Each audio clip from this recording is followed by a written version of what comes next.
Hi, everybody, and welcome to the first online Real Talk Pizza Party. Usually, we get together with a bunch of folks in a room, we sit around, we eat some pizza, and we watch some videos and have some conversations about dating, love, relationships, and sex. Right now, because of social distancing, we think it's a better idea for us to do our Real Talk Pizza parties online instead of in person. What you're about to see is a demonstration of what an online Real Talk Pizza party looks like. Everyone who's in this video knows that they're being recorded and agrees it's okay for us to record them and then to put this video online. That's different from how we do things at Real Talk Pizza parties normally. If you come to a Real Talk Pizza party online, it won't be recorded. It won't be put online. It will be private, and only you and the other people who come to the Real Talk Pizza party will be able to hear what was said or see who else was there. Enjoy this demonstration video, and we hope to see you at a Real Talk Pizza party soon. Welcome everyone to our very first Real Talk virtual pizza party. Jazz hands. My name is Kelsey. I work with Real Talk, and I work with John, who's in the screen with the green room, I want to say. The designers are probably judging me. They're like, that's not a real green. It's a different kind It's of green. turquoise something. Turquoise, Robin egg like blue. cyan. I don't know. Cerulean. I'm really pissing them off now. So I'm a sexual health educator. That means that for a living as a job, I talk about sex and relationships and love. I use all different kinds of words that a lot of folks just aren't used to and maybe not comfortable with. And so as we go along, you're welcome to have your own reactions to my saying a whole plethora of things like just anatomically correct words for our body parts, like penis, vagina, vulva, anus, breasts, masturbation, orgasm, lubricant, dildos, all those kinds of things.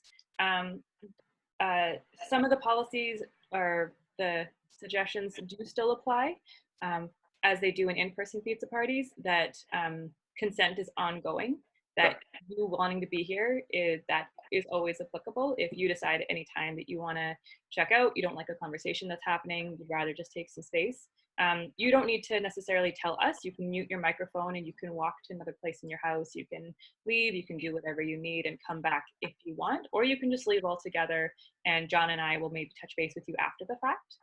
But yeah, it's never a matter of, it's a mandatory thing that you be part of conversations that you're not feeling comfortable with. And I think a policy that's important in case folks watching this have never been to a pizza party before. Normally at in-person pizza parties, the only exception to our confidential setting in our confidential container is if folks share stories about sexually hurting someone or being sexually hurt. That's an exception where John and I, if we're running an in-person pizza party, we do need to tell someone about that. We have a legal obligation about following up with that. So that's the one difference about us needing to kind of break that confidentiality. But I agree with that, yeah. Yeah, so that's just something that we do need to share. And now I think we can probably get going. Now I guess I'm just really curious about a topic that if we want to go like popcorn style through all of these screens of pairs of our faces. What's one thing that you think would be cool if we talked about today? And we can start with maybe Jen, because in terms of my face, you're next to my face. So you're like next to me in the virtual circle that we have going on here. Oh, lots of pressure going first. Something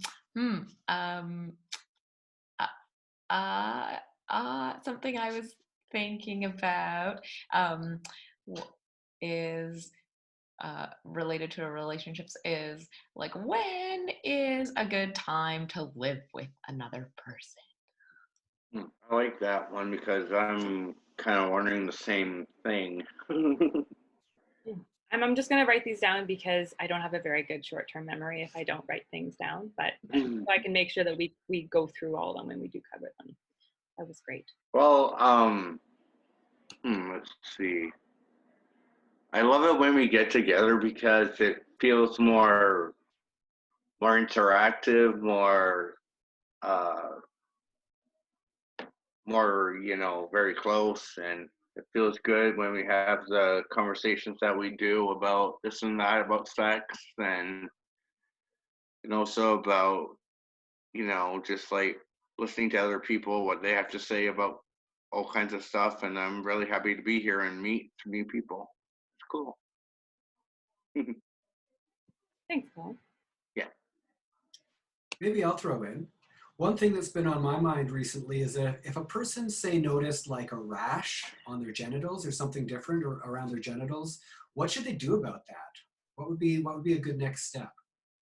I would suggest if there is a cream out there or a ointment, uh, or if there's someone that specializes in that kind of problem, then probably go to them or see a doctor about it, and then see what kind of prescription thing that they would have. Because that's kind of a like, oh boy. Yeah, Mm, cool. Thanks for that, both John and Colin. you're welcome. Steph. I actually have two questions, and one's very specific to this particular time, and the other one's a little bit more general. I imagine, and I'm not 100% sure, but I imagine like in-person sexual health consults are not happening anymore. And I was wondering like what resources are available. Let's say you need, you want to be tested for something, or you want to get birth control pills, or what kind of like resources would be available online. Maybe that would aid in that, if that question makes sense. And then the other one was in relation to like, if you are dating someone, you also want to make sure you're being conscious of social distancing. What does that look like? Thank you so much for this greatness. Cool. Boyd.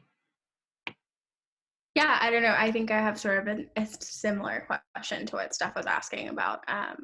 Yeah, how you go about like dating people or pursuing people in this age of where you can't just like go get a coffee together or go like on a walk somewhere, where we are sort of in these silos, how you can still make new connections. I had a bit of a similar, like, yeah, looking for inspiration as well of like what could be like a fun date, but remotely, like. Cool. And Olivia, are you still with us? I'm just watching the entire thing. Okay, I will not ask you. Okay, cool. So now that we have a lot of really great questions going on. I am a sexual health educator, and I do have tons of information and resources, but specifically when it comes to pizza parties, I'm less in the role of like a teacher, like a very formal classroom kind of thing, where like I'm going to tell all of you folks like the only right answers, and then you have to memorize them and know them, and there's no, like that's less of that dynamic.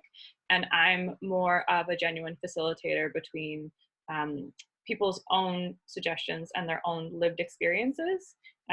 You all are the experts of your own bodies. You're the experts of your own desires and hopes. And where I can give a good resource that I might know that others might not, I'm happy to do it and share that for sure.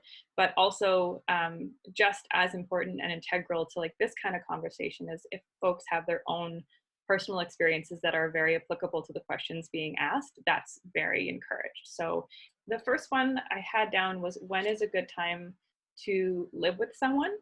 And I'm kind of curious if anyone, does anyone currently live with a partner or have experience in terms of like how they navigated decisions around when cohabitating made sense in their own life and when it was maybe less of a good idea in terms of outcomes in their lives? I can. I used to live with a partner about 5 years ago. We lived together for 3 years in different places. I think the good outcome was less traveling between my place and his place. It was very get to spend more time together. But when we were he was working, I was unemployed and he was also working from home. That was really hard to be in one space like all the time in a smaller studio that didn't have rooms. So I think that's something that I'm definitely taking it into account now, is that I wish if I'm living with someone else would be to have a room so we can isolate, take our time. So that's kind of one of my learning from living with someone. Yeah. So if I'm hearing that correctly, is that your experience was there was definitely some positives to when you did decide to move in together, but you also wish you'd each had your own separate rooms within the space you shared so you could have that independence as well as have space that you went into when you wanted to be together. Is that what I hear? Yeah. Okay. Yeah, we lived in a place that had different rooms, like a separate bedrooms first. And then we moved to a city that was a bit more expensive. So we're not able to like find home accommodation. And so that was way harder. Thanks for sharing that. Does anyone else have, it doesn't even need to be your own experience, but maybe an experience of a family member or a friend? I currently live with a partner. Yeah, when we first moved in together, we had a 1 bedroom, and I think a thing that changed over time was we eventually moved into an apartment that was 1 bedroom, but we were using that bedroom as sort of a recording studio and a workspace. And so really, we put the bed in what was normally considered the living room. So it was really like having sort of a bachelor apartment plus an office. And what we found with that situation was that it was really, really, really hard for us to get any personal space from one another. And it actually led to some tension, and we separated for a year and, had different apartments across the street from one another because we just were finding that we weren't having enough space. So when we decided to move back in together, we intentionally chose a setup where we each had our own room. And so we could have our own space. We could share space when we wanted to, but also we could have our own private space that was just our own when we wanted to as well. Wow. Cool. Thanks for sharing that, John. Mm-hmm. It really depends on the city folks live in, whether, because I do know a few instances of folks who chose to move in together because the city that they lived in was so expensive, it was more financially affordable to split rent. And I've seen circumstances of that where they made a decision in terms of finances and not in terms of that's what their relationship was ready for. And then there's some cities where it's incredibly affordable to, to be able to live separately or live somewhere with like multiple rooms so you have that independence. So especially in Vancouver, it's a tricky one because so many of us can't afford to have that independent space.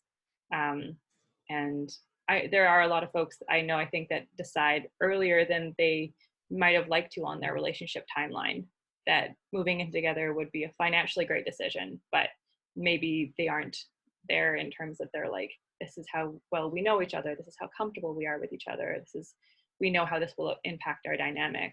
I don't actually think we have any videos that speak on this, and I wonder if that would be a valuable thing for our next video shoot, John. I might write that down.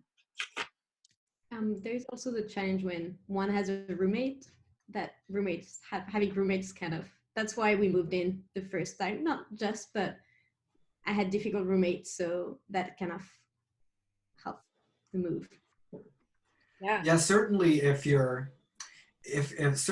are wanting to have that time, for intimate connection or sex or whatever, and each of you are living with roommates, it can be more complicated. You have to pick your time, maybe when the other folks are out, or, you have to be much quieter than you would otherwise be. So that can certainly be a consideration sometimes too, if folks want to be able to have that time for intimacy without having to worry about, disturbing other people or when other people are home or not, for sure.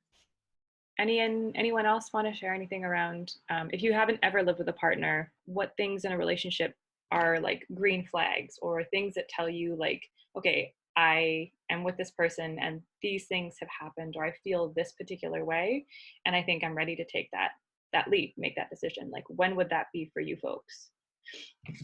I might be able to speak a little bit more on having roommates that are not partners, but I think maybe it would apply as well. Sure. So I think one thing that I find important is also knowing what like their living style is like before moving in. So getting to know like how they cook meals or how often they like to clean things, or what's another important thing to know?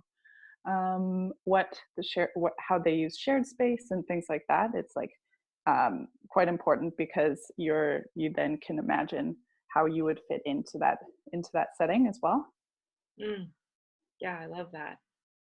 Because I imagine we don't often think of our homes as cultures, but they kind of are. Like we live somewhere that the culture, well, we would hope, fits who we are. And so there's definitely people out there. I have friends who, like, they have like an open door policy to their house. There's always people crashing on their couches. They love, noise. They love a bunch of people around. They love hosting folks. And then there's also I have friends who are completely introverted. They don't like people they don't know in their space. They don't like people springing on the fact they need somewhere to stay, and so they're less likely to be those kinds of people. So there's, even with their roommates in it, which I feel like for some people might be more like they're more sooner to think about whether they would work with roommates than they would be able to work with a partner.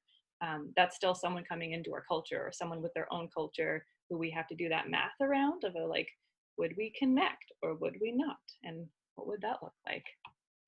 That was really cool. Thanks. I'm trying to think of resources we actually might have. Something that comes to mind might be the Scarleteen website. So the Scarleteen website, as I understand it, has been around for like 20, 30 years. It's won quite a few awards. And it was, I'll share my screen here. It was a sexual health educator that started kind of like a blog advice column format where folks would write in and be like, hey, I have this question about relationship or sex or whatever. And they would keep this amazing expansive archive of every question they've ever been asked, and they would keep it on this website, so you can just scroll through every time someone's had a moderately remotely similar question as yours. Cool. So this is scarleteen.com, and up in the corner of the right hand corner of the screen, you could just maybe, what would you search in here, like moving in to get move in? Sure. And see what comes up.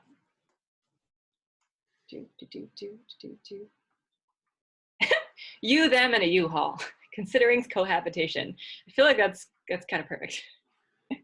So yeah, I think this is a really great website, because a lot of the resources a lot of folks have are more around like maybe clinical aspects, whereas I think Scarleteen's really good in terms of relationship questions and like relationship dynamics, and how as we age, like the kinds of relationships and questions we ask about our relationships tend to age with us. So wow, this looks like a really good resource. Cool.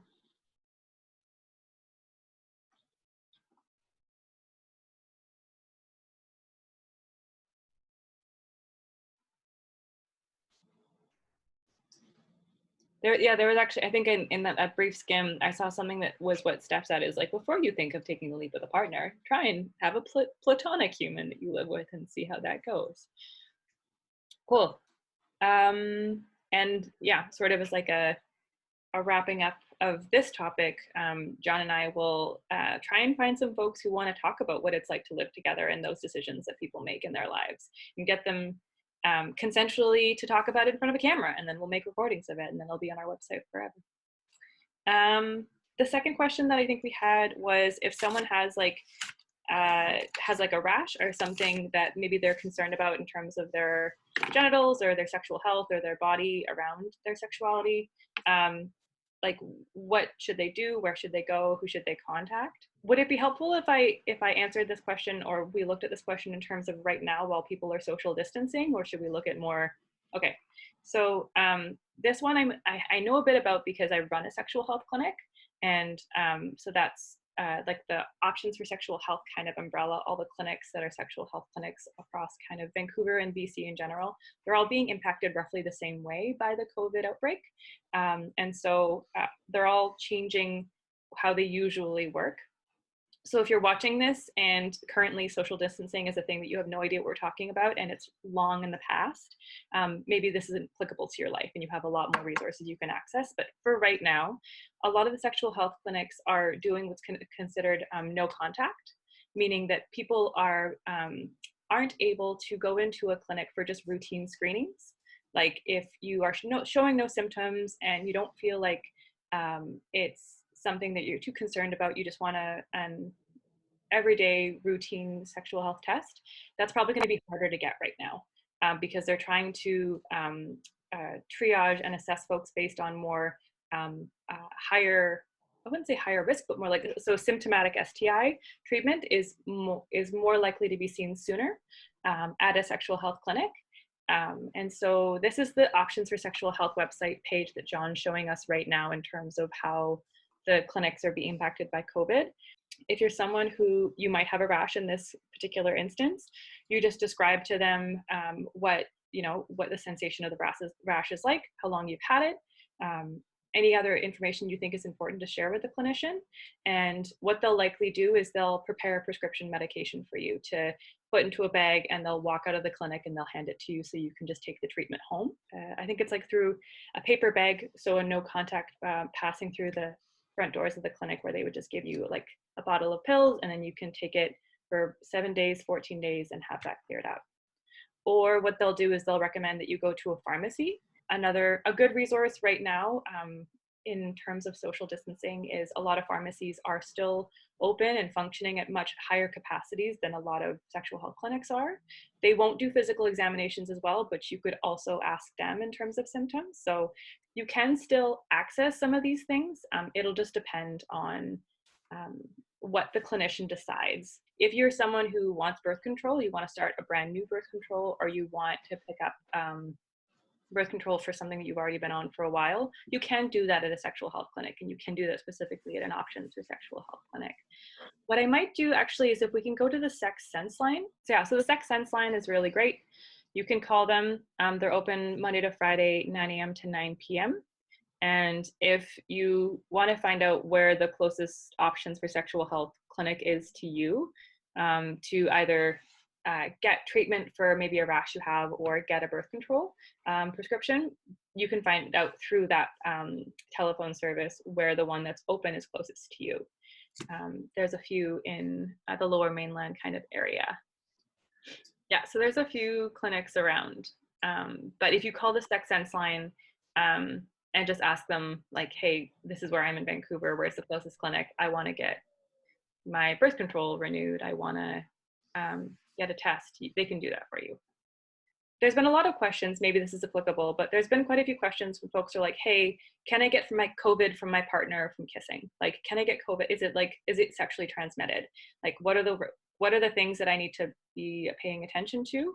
I think the Sex Sense line would be a really great resource for that as well. So if you were to call them or write them, if calling isn't your jam, and some people really hate calling, I hate calling. So I think you can also send them an email in terms of, hey, can I go and meet up with my partner, and can we be intimate? And is COVID something that we need to be concerned about? And so that's a really great question for the Sex Sense line as well, because I think they're still finding out day to day ways that this is being passed from body to body, and specific instances will be different. So I would give the Sex Sense line a call or send them an email. Yeah, 2 to 3 business days generally is how long it takes for them to get back if you email them. It will probably be a bit faster. Emailing midweek around this time, you'll probably get a response the same day. So yeah, you would just put your email in there, and then just you type out your question. And then at the bottom, there's optional things where you can put in your age, your gender, and your location, and how you heard about the Sex Sense line, but you don't have to fill out any of those if you prefer not to. It's the important part is the message and your email address, and they will email you back your answers. Cool. So this next one, I'm actually more curious now that we've done a whole bunch of like sexual health educator talks for a long time thing. I'm actually really curious about this next one in terms of like how to navigate dating and social distancing. So I guess like I imagine if you're not living with the person that you're dating, how are folks feeling about their dating lives, their love lives? If you have a prospective partner or a new partner in your life, how are you going about connecting with them? Well, it's kind of hard because you're self-isolated for a long time, but then you only see them at either work, or I see some of my friends on this coast, but it's hard to know when that stuff is going to happen again. So it's like, it's unfortunate that we're self-isolating and not able to see our people that we want to see, but yeah. Colin, do you have any like anything that you're doing like through social media or any of your like digital world that you're Yeah. connecting with people? Yeah, I'm connecting people on Messenger, which is someone like this, but it's real easy. Um and it's a lot of fun. I talk to my American friends a lot because I have a lot of them. Oh. And so I talk to them a lot and also check on, things on YouTube and other websites that are out there. So, yeah, keep myself busy. A friend of mine who we've discussed this and they would be comfortable with my sharing this, was dating someone who lived in a different country than them. And they decided to write letters, like physical letters, as a way of having something different. They had like Facebook, they had Messenger, they had Instagram, they had all the ways that they could send messages like right away and have a response right away. But they found that living so far away from someone, they didn't have a lot of the small thrills of like seeing them and having those small bursts that in-person interactions can really give you, that like immediate messages don't really convey the same kind of way. So they experimented with like written letters and sending each other puzzles, like anagrams and code words and like physical, like actual physical cutouts of things or things they had to put together that were clues that led to another letter that was on the way. So kind of playing with old-timey communication, they found was something that added, not adding spice, because I find that such a weird and broad term in terms of like spice up your relationship, but it was like a neat thing that made them feel very seen and very thought of. Yeah, it's like the Spice Girls saying, spice up your life. So, I mean, yeah, like keep adventurous and stuff. Like you never know what's going to be out there. Mm. Well, I was just going to say, I've certainly heard of folks who are in long distance relationships where they can't be in the same place easily, where, and this is in cases when people have been in a relationship for a while, they know each other and they trust each other. This isn't something that you would do with somebody who maybe you had just met. But for folks who are in a relationship but can't be in the same place, I've certainly heard of folks getting onto a platform like this, like Zoom or Facebook Messenger with video, and having sort of sexy conversations with each other and telling one another what they'd like to do when they next get together, and that can make them feel excited and happy and close to one another. But again, this would be, say, somebody who you know and you trust, not necessarily somebody who you've just met, but when you've got that trust and you know that they're not going to go and share that video with somebody else, or they're not secretly recording you or something or what have you, to have those kind of like, sexy, intimate conversations and get to feel close and maybe kind of excited together in the same place. Okay. One thing I would like to add, and I'm thinking of it when I was in a long distance relationship a while back, was thinking about different ways to get to, or thinking of it more as an opportunity to get to know the person. You're not physically there, but it's a really good opportunity to actually learn more about people, because sometimes when you're around another person, you're affected by the space or you're affected by their presence. But this is a unique opportunity to actually just listen and ask questions and also tell more about yourself. So it's more of, it seemed like it was more of an opportunity to share stories. And I found like after all that time, I knew the person really, really well because we had so much time to get to know each other. I love that.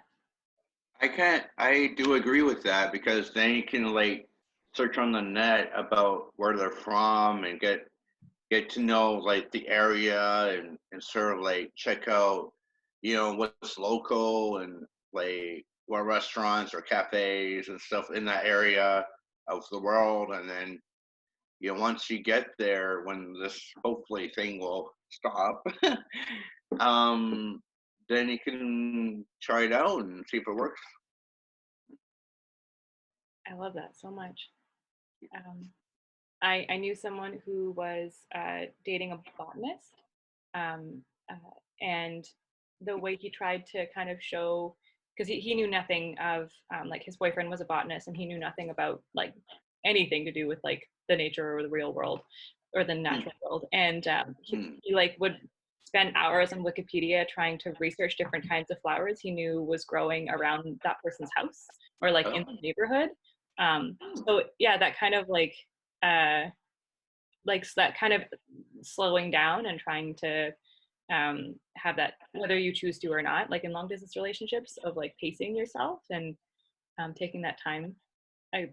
Steph, that's a really great idea. I love that.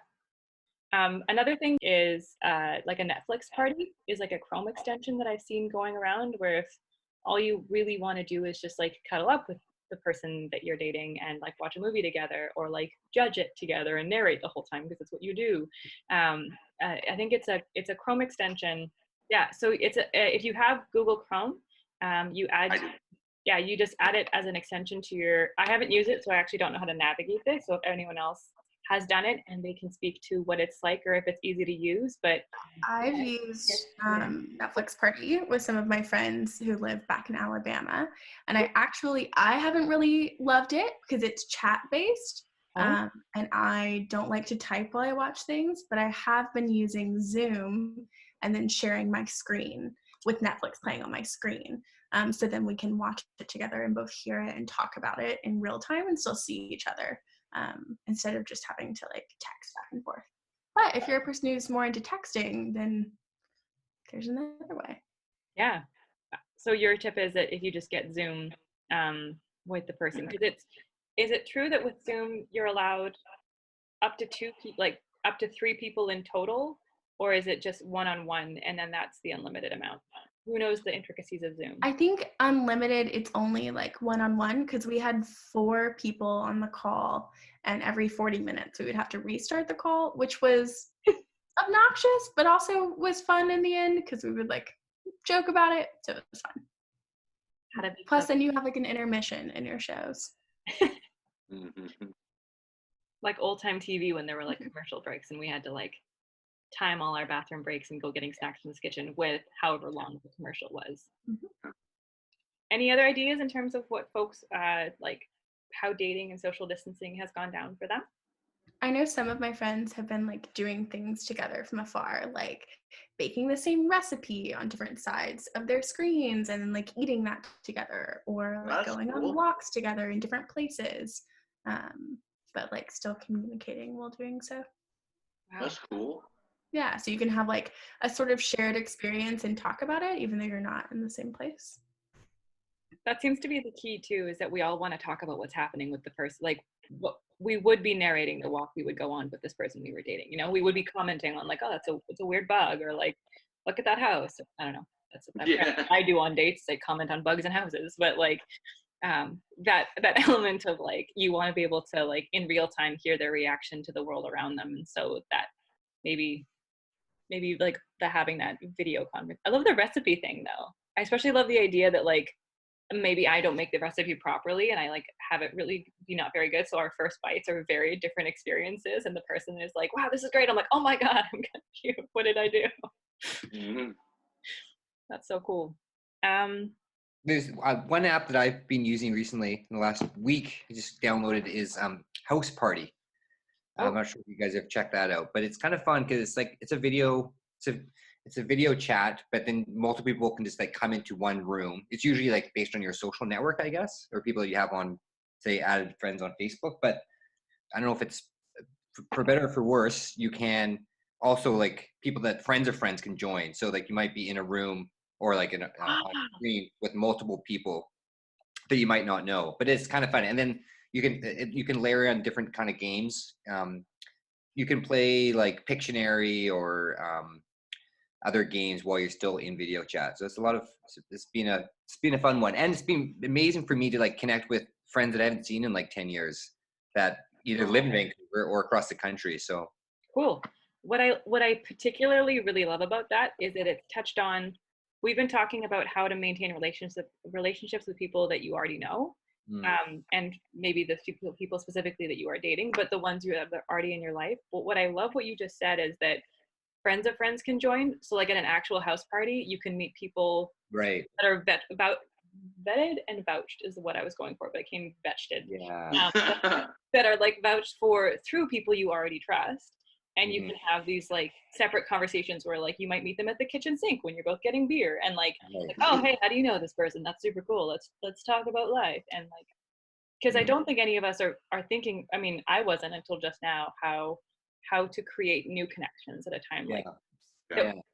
that are trustworthy, right? Like it's different than like going on a dating app right now where you're trying to create a brand new connection specifically with that one intention, but the idea that you could like meet people in the related spheres of your life. I'm just super excited about this. This is so fun. No, it's really cool. Yeah. One thing I haven't figured out about it though is that I might be having like a private conversation with my sister or something, and then somebody can just randomly come to my house party. Like, so like but I anyone think- using the app can come into your house? What? I think so. I think you can lock. I'm pretty sure you can have a secure like house or secure room. Right. But I've just been using it, and then like all of a sudden like people like random people will just jump in, and then people I don't know, like they're like friends of friends, but I think there's a way to control that. But it's also kind of a fun feature. It's like an open house party. Yeah, I love that. I'm sort of interested because, for folks who might be still using online dating apps, if they're interested in meeting people at the moment, we do have a video where folks talk about various different dating apps that are out there and the ways that they stay safe when they're meeting people in real life, but also ways that they kind of stay safer when they are, sort of meeting people and they're not ready to meet in real life yet. I thought maybe we could go to one of those videos. Sure, yeah. So this might be, is this our first video we've watched in this pizza party? Wow, Yep. Time flies. So this will be just a wonderful little experiment in terms of how well audio carries. If you find that this is like way too tinny for you, you can also just maybe mute John's audio and go to the website yourself and watch the video yourself on your own screen. But for now, we can just navigate to where to find the video we're looking at specifically. So right now I'm on the Real Talk website, and the way you would find this video is you go to watch and then go down to videos. And then you would scroll down. If you wanted to actually sort it by category, you could even go to dating. And then all the videos that mention dating would be up there. And let's see. Oh, some familiar faces there. Bit a ways down.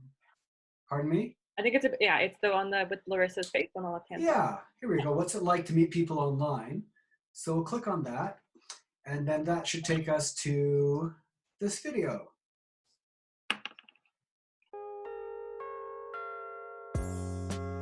What's your experience been like with meeting people online? I tried Tinder for like a summer. Definitely the advantage of Tinder is that it doesn't take long to create a profile. Oh, okay. It's a very simple process. Having to think about what to put on my profile was a bit of a block. That's why I opted for Tinder. I chose something called OkCupid. What I liked about it was that they sort of match you up by like, well, these other folks have filled out these questions in this way, and so, based on our algorithms or whatever, we think that you might be a good match. You get a lot of people that aren't who they say they are, so video chatting them is a really good idea.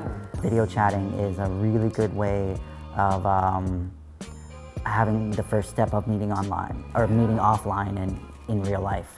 When you went on this first meeting with the person face to face, was there anything that you did, like checked in with your friends, or like were there any things that you put in place around that? So I had a friend that was aware that I was out on a date. Yeah, and I made sure my phone was charged, because that's always good in case you need to dial a friend. We went to a place in walking distance to my house that I know pretty well, and that had an outdoor patio, and so it was kind of visible, and so it felt like an easy entry again into that kind of world, and we hit it off. We ended up like talking for probably about 6 hours, and then my friend texted me and was like, everything okay? And I was like, yeah, we're still talking, it's all good. I started to look on Craigslist, and I figured out that most of the males on Craigslist, they just want a sexual relationship. Right. And I had to be very choosy between the sexual pursuits and just finding a friend, a male friend. And I did find a special friend, At that, I went to his place a couple of times and met a few times in his car. How did they come to, from just being friends to like real, like, let's do this kind of thing? When we figured out that we really like each other, and after some time. For every 100, you'll get 1 or 2 that is good. Yeah, a friend of mine says that like meeting people on the internet is kind of like going and thrift shopping. Like every once in a while you find a really amazing thing that's just the right fit. Yeah, and I definitely found the right fit. She is amazing. Awesome.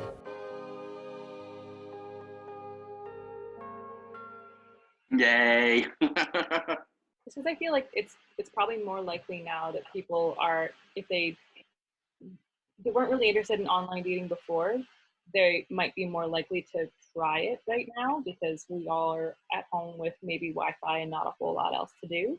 I think we also have a resource. It's text-based, which is like not super ideal, but I'll share my screen. It's on this resources page here. Just relating to if you're kind of venturing into the world of online dating. We're going to scroll down to the section on sexual and social activity online. So this is some really good stuff in terms of like let's just say maybe you're meeting up or you're meeting new friends, you're meeting new partners, you're looking at porn. In general, this is good stuff, but what I'm specifically interested in today is this resource from they're called mediasmarts.ca. So this is a PDF. It's going to take 2 links to open. So I'll open it here and then I'll open it again here. I'll just try and zoom in so you can see a little bit. Yeah. That's so cool. You can do that on Zoom. That's cool. So this is it's a 20-page PDF. Don't be daunted by that. I'm specifically looking at page 11. But I'm going to scroll down, and it just talks about just tips on online dating. So if folks are like new to Tinder, Bumble, whatever app they like, then these kind of bullet points are ones that I think are helpful. So picking a dating website that uses encryption. So that's when the web address starts with HTTPS and probably has a padlock in the address bar. Maybe not linking your account to an email address you're already using, but creating a brand new one. Right. Making sure that like the terms of the specific app that your data is deleted after, or that it's clearly stated who else can see it while the account is active. If you're video chatting with folks, some folks have shared their experience about like being catfished, and they try not to give any kind of personal or telling information about like video chatting with the person for the first time if they're meeting them. Doing it somewhere with like a neutral background, so it's nothing like your bank information isn't on a clipboard behind you, or your address or your phone number. Like there's nothing, because I feel like I have to do a full sweep whenever I look at, because there was a bunch of things that I had posted up there that like this doesn't actually matter because no one would care about this, but like they were how my novel ends, written in like really big like Sharpie, and I'm like, I can't tell the world how my novel ends, so I'd like take it off of my wall. But just like taking into consideration the small bit of things that you are sharing with this new person in your life, making sure that it's secure and safe. Any other tips that people have in terms of online dating and what their experiences have been like? Well, for me, I would worry about scammers and stuff. Like I'm afraid to do online dating because of the bad stuff that's out there. Like bandages and scamming you for money and taking advantage of you and stuff like that. So I'm really trying to avoid going online dating. Just I kind of want to, but afraid at the same time. So this is an interesting question. I think there's a lot. I think I read a statistic a little while ago that more people in North America now, more relationships start via online dating sites than than just about any other way, like meeting in person or meeting through groups. So it is something that a lot of folks are doing, but it is true that it in some cases it can be very valuable to have somebody who you trust, who's maybe being your co-pilot while you're doing it. Like somebody, and I mean, if it was me, there's some people who I wouldn't pick because I wouldn't necessarily want them to see what messages I'm sending in my dating app or what messages I'm receiving. But if I had, say, like a friend who I trust, who I feel comfortable talking about this stuff with, I know that back when I was using dating apps and meeting people that way, if I wasn't sure about a person, or I was like, do I really want to meet this person or not? I might actually just, call a friend and say like, hey, these are the messages we've been sending back and forth. What do you think? Should I meet this person or should I not? Does this seem suspicious or whatever? I feel like when folks I know have been using dating apps, or when I've done it, I've definitely had the experience where as soon as you get together with like a couple friends, everyone just sort of grabs each other's phones and like wants to look at how it's been going. It's like, oh, let me look at the pictures of the person and like, what have you been sending each other? Like it's like especially for people who are in relationships, sometimes they like to treat the person who's still in the online dating world as like this. They live vicariously through them. So they're like, oh, what did you pick? Let me swipe for you. So I guess we all, without even realizing it, rely on the informal coaching of our friends of how to navigate or how to interpret messages that we get. And we don't even realize actually that's what we're doing. I don't think of like, oh yeah, I'm gonna go use my friend as a sounding board, but that's totally what I do sometimes when I'm trying to understand where is this person coming from? Is it actually a date? Maybe they just want to, I don't know, look at my postage stamp collection. I don't know, I'm making myself sound super now. Actually, and it just occurred to me that if anyone is ever using a dating app and wants to like use a Real Talk Pizza Party as like a place to get a second opinion on whether or not a person who you're messaging with sounds like suspicious or sounds like worth meeting, that's probably something that we could do here too. Yeah. Yeah, depending on how long this, I think we're going to find new and exciting ways to incorporate the whole virtual distancing, where we're like, let's just start trying to actively go on dates with people, but virtually, but in the context of a pizza party. And let's get the coaching while it's happening. Right. That's super cool.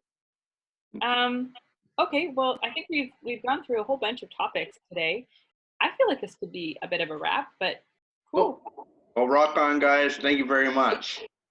I want to kind of make one small goodbye thing, is that I want to thank everyone for making the time. Oh, extra people showed.